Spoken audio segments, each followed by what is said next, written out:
Sarah, and today we're talking about Beloved by Toni Morrison. So this is my first book talk for the Pulitzer Prize project, which I introduced you guys to back in the month of December. And before we get to discussing Beloved, I wanted to give you a little bit of info about how these videos for this project are going to work from here on out. Generally, I try to keep most of my book reviews spoiler-free, but every so often I will do a review and discussion where I give a spoiler-free review at the beginning and then discuss some of the more in-depth parts of the story in a spoilery section. And that is how we are going to structure all of these Pulitzer Prize videos. The reason for that is I still want to introduce those of you who have not read the books to the stories and give you my opinion on whether or not they are worth your time, but I also want to really go in depth and discuss the characters and the themes and all of the things that make these pieces of literature so highly acclaimed and the winners of such a prestigious literary award. For those of you who are not familiar with it, the Pulitzer Prize for Fiction/Novel is awarded every year to a distinguished piece of literature written by an American author, preferably discussing some aspect of American life. Like I said, today we will be discussing Beloved by Toni Morrison. Beloved was published in 1987 and won Toni Morrison the Pulitzer Prize in 1988. It is without a doubt her most well-known piece of literature and arguably one of the most acclaimed pieces of literature of the 20th century. Beloved takes place in Ohio in the years following the American Civil War, and we primarily follow the story of Setha, a black woman who escaped slavery in Kentucky 18 years prior to the start of our story and ran away to the state of Ohio, where she has been living in the many years since. Despite the fact that Setha has been physically free for the last 18 years, she is anything but when it comes to the way that she lives her life. In addition to being completely overwhelmed by the memories she has of Sweet Home, the farm she escaped from, the house she lives in is haunted by the ghost of her baby who died nameless and whose tombstone is engraved with a single word, Beloved. So this was an incredibly emotional read for me in a lot of ways. I think particularly as a white person, it was really difficult for me to read at certain points, and so it took me almost 3 weeks to get through the entire story, and I really could only read typically 20 or 30 pages at a time because it was just so dense and, like I said, very, very emotional for me to experience. A big part of that is because a lot of the ways that we get the development for Setha and the other main characters that we follow throughout the story is by going through flashbacks and by Setha and the other characters telling stories about what their life was like on Sweet Home and in the years prior and the years following and things like that. And so there are some very vivid descriptions of what slavery in the United States was like in the 1840s, 1850s, 1860s, and it was just incredibly difficult for me to get through some of those parts and to stomach what we as a country did to black people for so long and how we called them something completely other and defamed them and said that they were less than us and animals, and it was really, really difficult for me to read a lot of those points because I just was so ashamed of our history as a country toward people who their only difference between me and them is the color of their skin. So the main characters that we follow throughout this story are Setha, her mother-in-law, baby Suggs, her daughter Denver, and Paul D., one of the men who worked on the Sweet Home farm with Setha 18 years prior. All of the characters in this book, including our main four and the ones that we only meet for maybe a chapter or two, were so well developed. Morrison does a fantastic job of just weaving in bits and pieces about their personality and really giving you a rounded character, even if you are only spending a page or two with them, which I just found very fascinating. One thing though that did make this book a little bit difficult for me to get into in the beginning, and part of why it did take me as long as it did to get through the book, is because of the fact that we do have four different main characters that we're following, and we are also getting the flashbacks and the backstory of who everyone is and where they came from and what life was like for them on Sweet Home and after Sweet Home and before Sweet Home and things like that.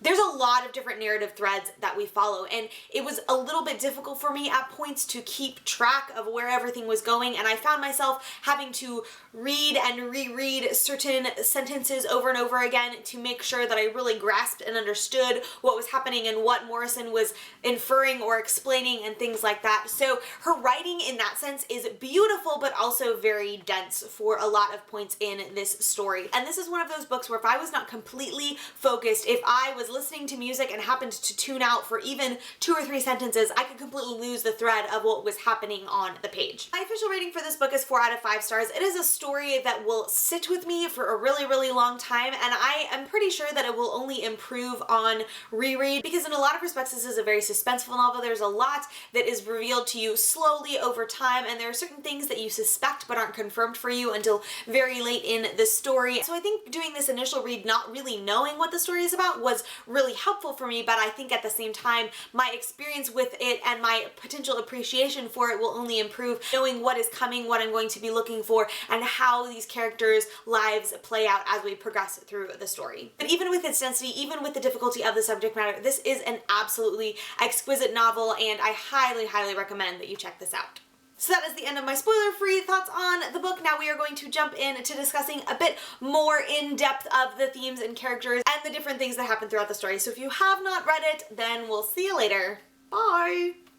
So like I mentioned, obviously one of the big themes that runs through this book is the question of freedom and the question of the difference between physical freedom and being free in the way that you live. And obviously Setha's memories of Sweet Home and her memories of Baby Suggs and how Baby Suggs died and her memories of Beloved as a child and all of these different things weigh Setha down in so many ways. And when Beloved actually shows up in physical form partway through the story, remember when she first showed up, long before it's confirmed that she actually is a physical personification of this baby that died years and years prior, I was like, oh, this is not good. This is really not going to be a good situation. I think it's so fascinating how Morrison uses an actual physical person who, as the story progresses, continues to get healthier and healthier and healthier in a way that makes Setha's life deteriorate, is so indicative of the way that we often let our past drag us down and completely ruin the lives that we live. And Setha as a character was very, very fascinating to me. It was really interesting to see her story because when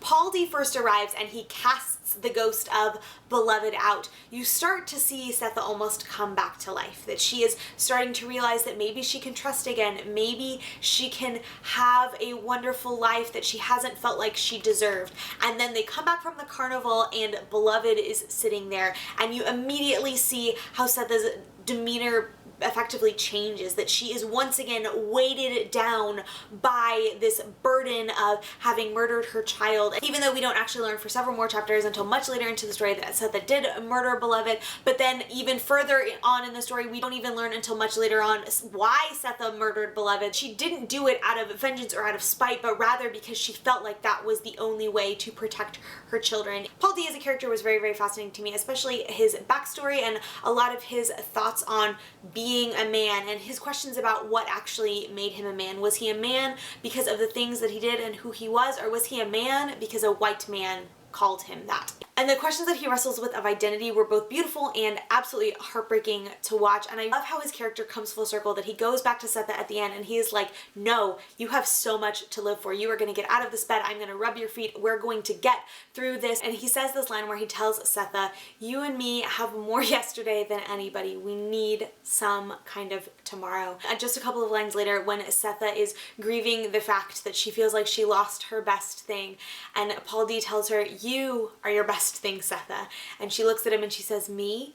And oh my gosh, my heart broke. It was such a beautiful, beautiful scene. And I just love that sense of hope, that even after years of allowing yourself to be weighed down by your past and the mistakes that you feel you've made and the things that you feel like you can never make up for, there's still a tomorrow, there's still forgiveness, there's still actual viable freedom in the way that you live. I really, really loved Denver as a character and her arc and how she grows from the beginning of the story toward the end, particularly in the parts where Beloved is making Setha's life just diminish by her demands, and Denver says, you know what, I'm not gonna let this defeat me. I'm going to step out on my fear. I am going to step out of this place that I have always known, and I am going to do whatever I can to keep my mother alive, to care for my mother. And you see such a stark contrast in that between the greed and the selfishness of Beloved and the selflessness of Denver as a character. And even though Denver has lived most of her life under the shadow of Beloved, this dead sister that her mother still so deeply mourns, you see that she still has this strength and this softness and this sensitivity, and I just loved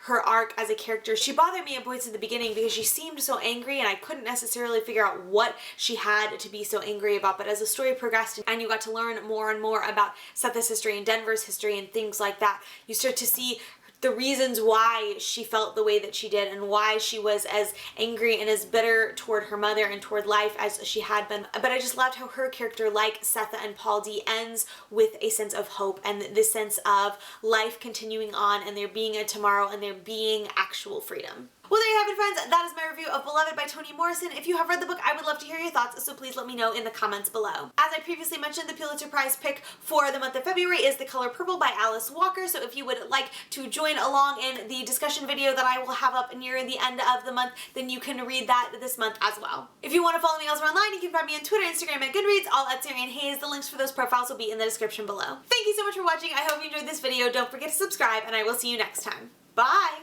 Of December, but this wing what I do for some of my so now that we've gotten that prize, this is actually for those of you who are not familiar with the Pulitzer Prize for fiction.